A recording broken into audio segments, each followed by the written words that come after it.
Bonjour, je suis Fabrice Popinot, enseignant-chercheur à Centrale Supélec en informatique et intelligence artificielle et chercheur au laboratoire interdisciplinaire des sciences du numérique, le LICEN de Paris-Saclay. ChatGPT a été l'occasion de voir surgir des prévisions millénaristes et catastrophistes concernant l'intelligence artificielle et la possible fin de l'humanité. ChatGPT n'est qu'une forme d'intelligence artificielle et malgré les résultats indéniables et le succès de cet outil, on est très loin d'avoir obtenu une intelligence artificielle générale ou la singularité, comme certains ont aimé à l'appeler, qui pourrait mettre en péril l'avenir de l'humanité. Même si l'IA générative constitue indéniablement un risque de diffusion de fake news, on est loin d'assister à un risque d'extinction de l'humanité. Les mots ont un sens. Je peux prendre comme exemple l'histoire du drone américain qui se serait retourné contre sa propre base parce que son opérateur l'empêchait de mener sa mission à bien.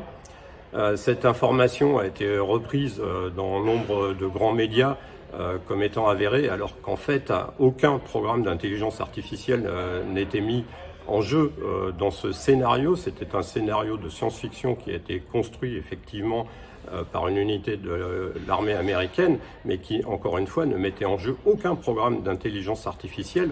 Donc il n'y a eu absolument aucun drone qui se soit retourné contre son camp, d'autant plus qu'il faudrait quand même être assez stupide pour programmer des drones pour tirer contre son propre camp. Donc ce type de scénario à faire peur, effectivement, est quelque chose qui peut intéresser les médias parce que c'est vendeur, mais l'intelligence artificielle, elle est quand même beaucoup plus responsable que ça et elle n'est surtout pas consciente au point de développer des stratégies de ce type-là et encore moins de les laisser mettre en œuvre.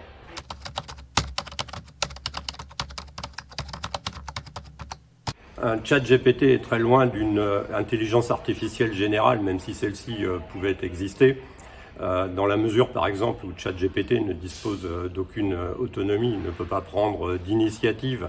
Ça reste un programme qui statistiquement est capable de produire des séquences de mots qui peuvent être effectivement très intéressantes dans notre travail de tous les jours. C'est un aide rédactionnel tout à fait efficace.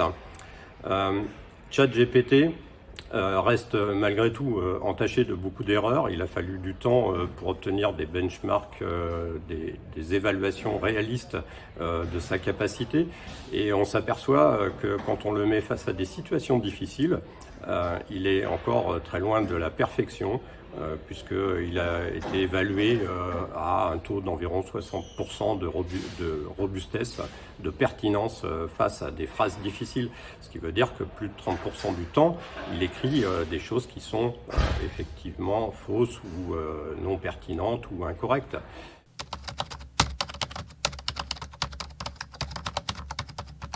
Est-ce que ChatGPT a un potentiel d'amélioration ? C'est une question à laquelle il est difficile de répondre quantitativement dans la mesure où OpenAI n'a pas publié les datasets qui ont servi à l'entraînement de ChatGPT et de la version 4 de GPT qui est à la base de ChatGPT. Donc on ne peut faire que quelques hypothèses. Il est vraisemblable qu'ils aient utilisé l'intégralité des données produites humainement et disponibles aujourd'hui numériquement. Donc le potentiel d'amélioration de GPT-4 il y a un potentiel d'amélioration, mais il risque d'être plus faible que le gap qu'on a observé entre GPT-3 et GPT-4. Ceci dit, il y a aussi des directions dans lesquelles ce type d'outil peut être amélioré, particulièrement par exemple pour répondre à des questions qui ne rentrent pas directement dans son champ de compétences. ChatGPT est assez mauvais quand il s'agit de répondre à des questions logiques ou à des questions de calcul. Ces questions-là peuvent être reconnues et déléguées à des outils annexes qui pourraient fournir des réponses plus pertinentes. Et d'ailleurs, c'est ce qu'est en train de faire le concurrent de ChatGPT, qui est l'outil Bard de Google.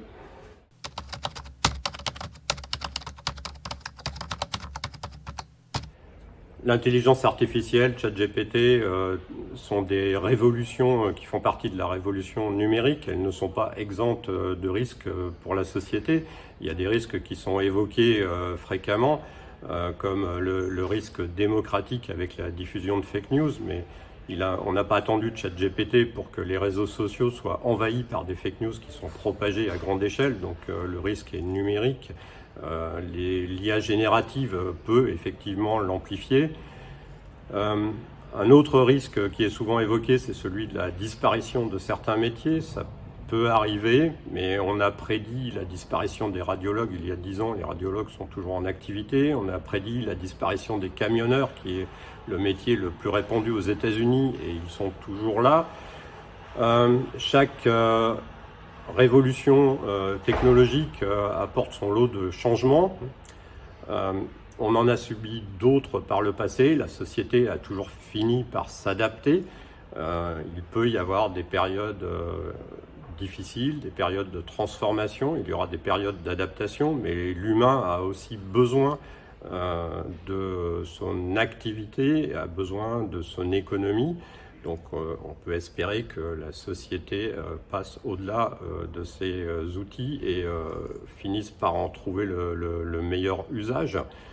Il y a plein d'usages positifs des technologies de l'intelligence artificielle, et c'est probablement, si on prend par exemple les fake news, effectivement l'IA générative peut servir à fabriquer des fake news, mais on entend beaucoup moins dire que les outils de type Large Language Model comme ChatGPT pourraient aussi servir à détecter les fake news.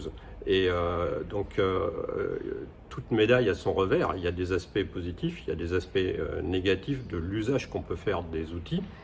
Il y a aussi plein d'aspects positifs du côté médical, du côté de la recherche. Et face aux défis de l'époque, les outils d'intelligence artificielle sont peut-être notre meilleur pari pour trouver des solutions à des problèmes difficiles comme celui de la transition énergétique.